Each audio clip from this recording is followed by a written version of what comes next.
17 दिसंबर 2021 को Allu Arjun starrer Pushpa the rise release हुई। रिलीज के बाद से ही तेलुगु फिल्म दो वजहों से चर्चा में है। पहली तो फिल्म के हीरो अल्लू अर्जुन और दूसरी इसका विलन भंवर सिंह शेखावत, जिसका रोल निभाया है मलयालम एक्टर फहद फाजिल ने। फिल्म के जितने भी सीन्स में दोनों आमने सामने आए, जनता का हाउस द जोश हाई सर हो गया। मेकर्स ने इसी चीज को भुनाने के लिए फहद के कैरेक्टर को कम से कम इस्तेमाल किया ताकि उन्हें सेकंड पार्ट में और यूज किया जा सके। पुष्पा के सेकंड पार्ट में भंवर सिंह शेखावत लौटेगा, लेकिन उससे पहले हम आपको कहानी बताएंगे इस रोल को निभाने वाले एक्टर फहद फाजिल की।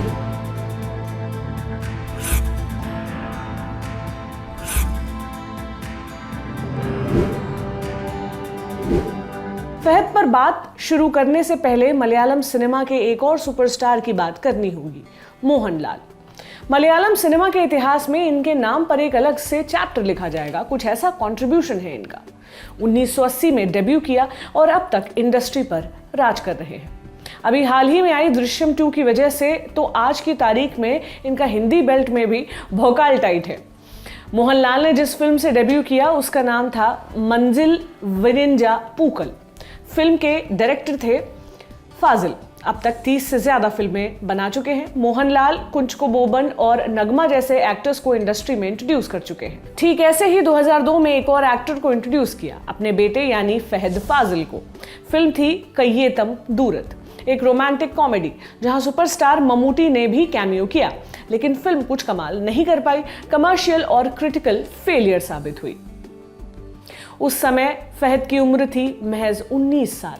कच्ची उम्र में मिली इस असफलता ने उन्हें एक चीज सिखा दी कि बिना पूरी तैयारी के किसी भी चीज में उतरना बेवकूफ़ी है।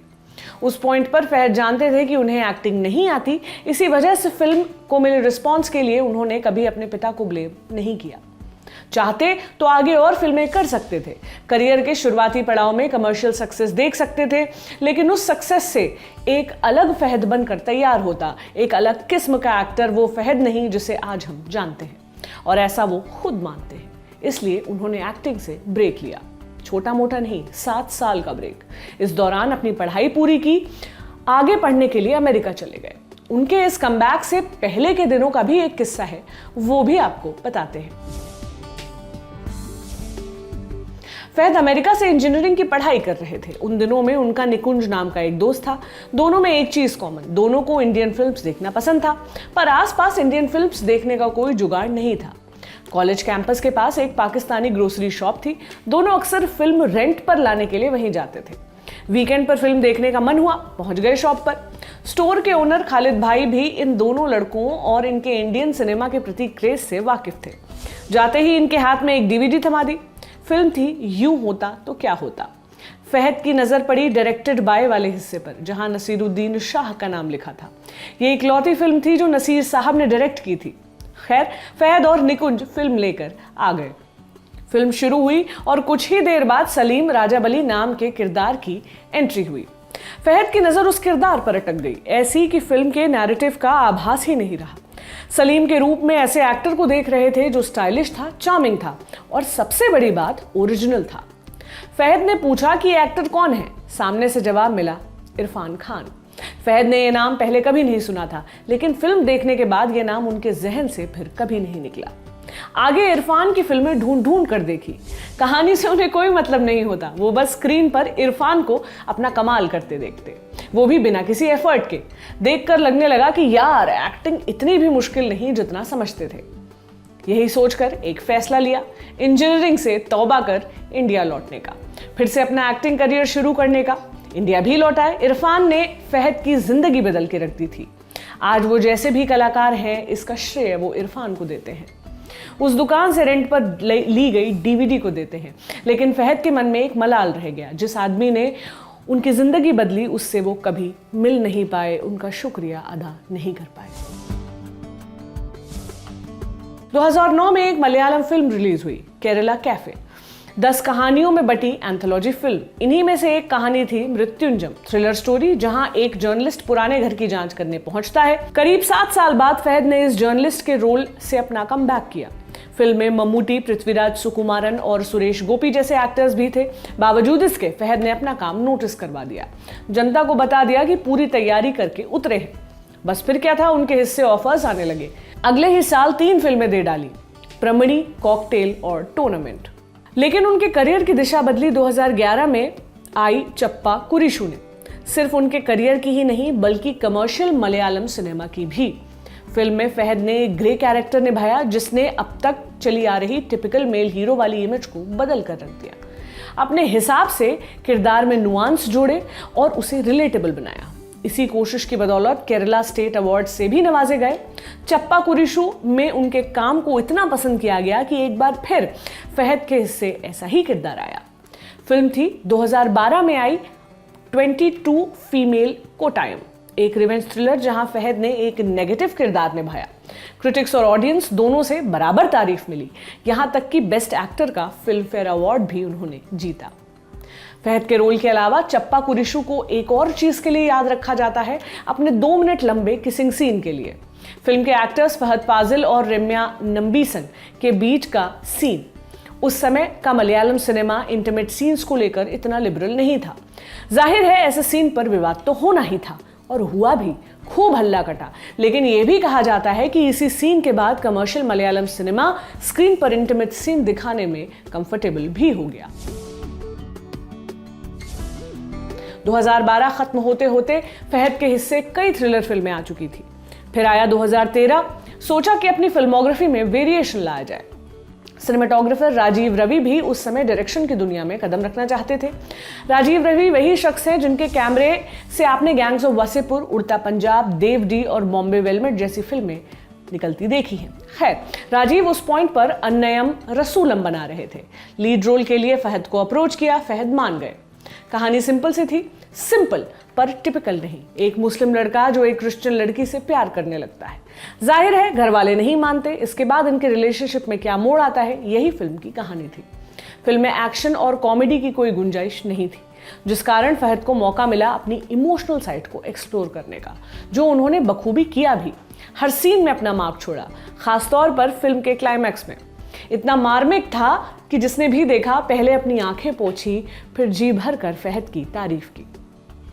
फिल्म को मिले रिस्पांस में फहद ने एक अलग किस्म का एनकरेजमेंट भर दिया, जिसके बाद वो ना कभी रुके और ना ही पीछे मुड़कर देखा। ठीक उसी साल 10 और फिल्में दे डाली। आमेन और अन्नयम रसूलम जैसी फिल्में इमोशनल फ्रंट पर बड़ी मजबूत थी, जहां फहद के रोमांटिक साइड को निखर कर बाहर आने का मौका मिला। वहीं नॉर्थ, 24 कातम और इंडियन प्रणयकद में ऑडियंस ने उनकी एफर्टलेस कॉमेडी विटनेस की। फिर आया वो रोल जहां उन्हें एक आर्टिस्ट का गुस्सा, घमंड और जलन को प्लेटर पर सजा के रख दिया गया। फिल्म का नाम भी आर्टिस्ट ही था। साल एक, लेकिन जनता ने पर्दे पर 11 फहद देखे और सब एक दूसरे से जुदा। 2014 में एक film I, Bangalore days, full of life type की फिल्म। कहानी थी 3 कजिन्स की, जो कजिन्स कम और एक दूसरे के दोस्त ज्यादा थे। फिल्म रिलीज हुई और बड़ी हिट साबित हुई। लोग इसे इंडियन सिनेमा में दोस्ती पर बनी बेस्ट फिल्मों में गिनने लगे। मलयालम एक्टर्स निविन पॉली, दुलकर सलमान और नजरिया नाजिम ने इन तीनों कजिन्स के किरदार निभाए। फहद भी फिल्म का हिस्सा थे। उन्होंने नजरिया के पति का रोल किया था, जिस वजह से उनके ज्यादातर सीन्स नजरिया के साथ ही थे। फिल्म की शूटिंग अपनी तय गति पर चल रही थी, लेकिन इस सबके बीच फहद को ये एहसास तक नहीं हुआ कि वो नजरिया को चाहने लगे। ये तो है नॉर्मल जिंदगी। फिर ये मेंटोस टाइप जिंदगी कब बनी, जब नजरिया भी उन्हें चाहने लगी। पहले तो नजरिया ने भी वेट किया, मौका दिया कि फहद आगे से बात शुरू करें। शायद फहद भी उस दिन का वेट कर रहे थे जब इतनी हिम्मत जुटा लें कि अपने प्यार का इजहार कर पाएं। पर वो दिन कभी आया ही नहीं। नजरिया को वो दिन खुद लाना पड़ा। जब देखा कि फहद तो बात करने आएंगे नहीं, तो खुद वो पहुंच गई। अपनी फीलिंग्स उन्होंने बयां कर दी और वादा किया कि हमेशा तुम्हारा ध्यान रखूंगी। उस दिन से पहले किसी लड़की ने फहद से ऐसा नहीं कहा था। दोनों ने घर वालों की रजामंदी लेकर 21 अगस्त 2014 को शादी कर ली। फहद को न्यू एज मलयालम सिनेमा का पोस्टर बॉय कहा जाता है। यहां तक कि क्रिटिक्स ने उनकी कुछ फिल्मों को मॉडर्न क्लासिक्स तक का दर्जा दिया है।